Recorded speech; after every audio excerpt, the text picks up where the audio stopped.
It's also important to understand our relationship with sound before we are going to apply sound on ourselves or maybe others. Why it's important to understand?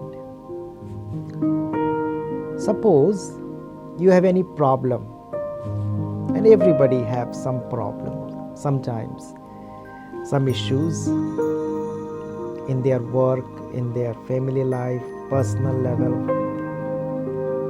So do you go to unknown people on the roadside? Hello, please stop, I have to say something to you. No, you never do that. You always go to the people where you find your deepest relationship, right? If you have any problem in your life, maybe health issues, maybe work, something related to financial issues, something, anything. You always go to that people where you find your deepest relationship. You never go to unknown people, always to the person where you find you have the deepest relationship. Like suppose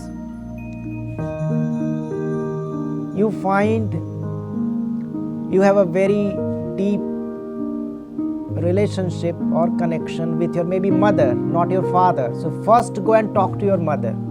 If father, first go you talk to your father.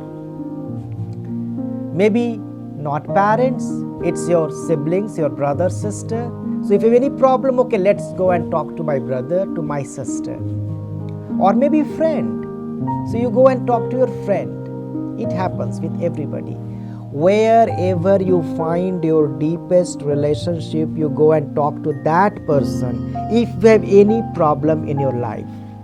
Maybe your mother, maybe your father, maybe your brother, sister, friend, maybe children. Similarly, if you have any problem in your life, sound has that potential and power to heal you, to help you, the most powerful energy in this universe. But probably you never go to sound if you don't understand, if you don't find your relationship with sound.